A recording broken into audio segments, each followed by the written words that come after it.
Today on HTN Daily, Bo Cormican takes an inside look on how Rock Hill Theater is preparing for their UAL one-act play.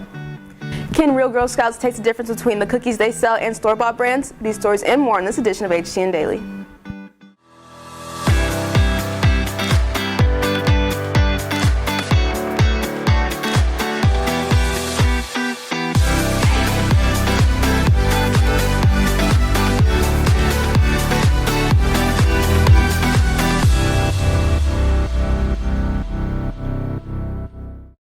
Good afternoon, Blue Hawks, and welcome back to another inning of HTN Daily. I'm Trois Murphy, and we are live from Studio 1060. We at HTN decided to throw a little curveball in our attire today, as today is Jersey Day in honor of this week being Hope Week. Now, I'm no baseball player, and I don't plan on singing "Take Me Out to the Ball Game," but I think it's safe to say we scored a home run with our outfits today. Now I'm going to pitch it over to Anica Hankey with today's news. Thank you, Trois. Here are today's announcements. Are you looking for help in any math classes? The Math Honor Society Mu Alpha Theta is offering math tutoring for anyone interested. Tutoring will be every Monday from 4 until 4:45 in room 2212. This is also available for online students with the meet name RHHS Math Monday. If you have any questions or concerns, contact the advisor, Aaron Morris. With students online and in person, it is hard to connect the student body when half of them are not physically here. RHHS innovators have come up with the idea to help unite the student body by making a scavenger hunt game called Take the Hill. All first period classes will do this student-led program, which features new challenges every week. There will be prizes throughout the weeks, with the one overall winner who will live in Rock Hill history.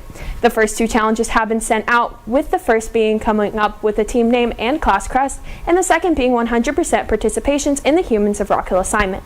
For more information, please check your email with the steps or contact Ms. Raper and Mr. Wurzman. Every year, 2 athletes are selected for the Student Athlete of the Year. This year, Taylor Bass and Colton Van Vuris have been selected to represent the district as the 5A Athletes of the Year. To help Taylor and Colton win, go to surveyhero.com/C/5A voting. Voting will close this Friday at 3 p.m., so be sure to vote as much as you can for them. That's all for today's news. Back to you, Trois. Course selections are due tomorrow night. Picking classes that you will spend their year in might seem a little tough. Today we have Ms. Rowland in here to the studio to talk about next year's options. Thank you so much, Trois. Today we brought Ms. Rowland on the show today, so thank you so much for being here. Glad to be here. Of course. So we asked the students on our social media pages to submit some questions for you to answer today. So that's what we're going to be doing today. Awesome. All right. So we're going to start out with our first question, and the first question is going to be about late arrival and early release. Yeah. So what students can take those? That is a great question. We get it all the time. So juniors and seniors are able to have a release period. So juniors with 15 or more credits can have one release period, which in block scheduling world means they get to do that every other day. So they can have a late arrival or an early release every other day. And then seniors who are in good standing for graduation can have up to 2 release periods, and so they get to do that item every day. The only guidelines there is you can't have 2 release periods on the same day. So no 2 on A day or no 2 on B day. You got to reverse them. Gotcha. And then the second question that they submitted is, can students take any classes maybe during the summer if they want to fill up their schedule during the year? Yes, this is a super common question. We love for you guys to take things here at school because you have 8 periods. So technically over the 4 years you could earn 32 credits. But I know we have a lot of awesome programs. You can take summer classes. Our summer school doesn't usually offer things for acceleration. It's usually students who have failed a class, and so they're doing credit recovery. For students who want to take a class on their own time during the summer, there are 2 programs that Prosper ISD recognizes and we will accept credits from. One of them is called Texas Tech K-12, so it's just like Texas Tech University, but they have a kindergarten through 12th grade system that you can take courses through. And then the other one is UT High School. If you Google either of those names, you'll find their websites. It does cost quite a bit of money, but if you're really passionate about that, it is something that the district will accept. Awesome. And then the final question that they submitted is, where can students find information about dual credit, and when is that registration deadline? Yeah, so we just tweeted about this, so make sure you follow us on Twitter. All of that information is on the Rock Hill website under the counselor tab, and then there's a heading just for dual credit. That process is done through Collin College. We just kind of get the information out there. So the first thing that everyone has to do if you're a new to dual credit student, you have to apply to Collin College. You can't do anything else in the process until you've done that step. After that, you'll fill out the permission form, and that is our first actual deadline that is coming up, which is March 4th for that permission form, and it is a hard deadline. After that, April 20th, I believe, is the day that the registration opens, and it's like, you know, a rush on getting those seats. If you're an upperclassman, you know what I'm talking about.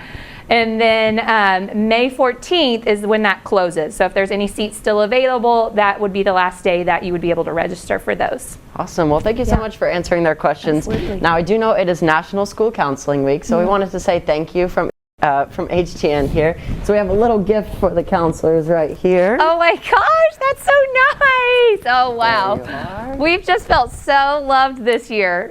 You know, we're just so glad to be Blue Hawks and take care of all of you guys. So thank you very much. Well, thank you so much for being on the show today. Back to you guys at the desk.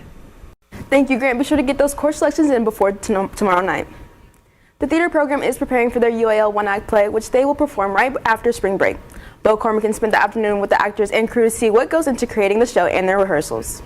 1, 2, 3, 4, 5, 6, 7, 8. 1, 2, 3, 4, 5, 6, 7, 8. The theater program has been rehearsing for their first UIL one-act play, The Cry of the Peacock. It's called The Cry of the Peacock, and it's actually about it's a story about child abuse, and it doesn't get into any of the real violence of it. The premise of the story is this social worker, and she's trying to understand what happened to this little girl and how to help her. But it becomes kind of a blame game. So the focus isn't on helping the little girl, it's on figuring out who did this to her and who's guilty and pointing a finger and figuring out whose fault it is. While the story is about unraveling the truth behind this case of child abuse, it also focuses on the little girl's imaginary friend, a peacock. I'm playing Charlie, Mary's imaginary best friend, who is also a peacock.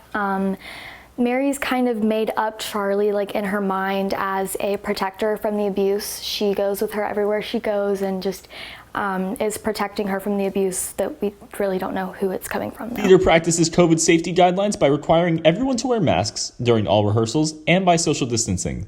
But they also have to be aware of UIL requirements. Safety is our #1 priority, and so per UIL one-act play competition, we have to set up our entire set under a certain amount of time. Not only do we need to do them quickly, but we need to do them safely. So that might include having stage weights to kind of weigh down the pieces so they're not shifting around while actors are on top of them.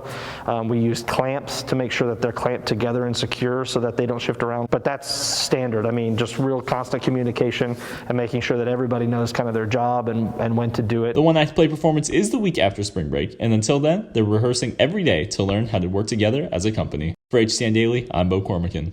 As a continuation from our Girl Scout story last week, we tested a couple Rock Hill Girl Scouts to see if they could tell one cookie from the other on this edition of the Great Blue Hawk Bake Off. Hi, I'm Madison Wells, and this is our next segment of the Great Blue Hawk Bake Off. For today's episode, we've invited Girl Scout Veronica Voljak, and we also have a Girl Scout of our own, Sarah Cronin, here to taste some Girl Scout cookies. And Juan's going to be here to try his best, so we'll see how that works.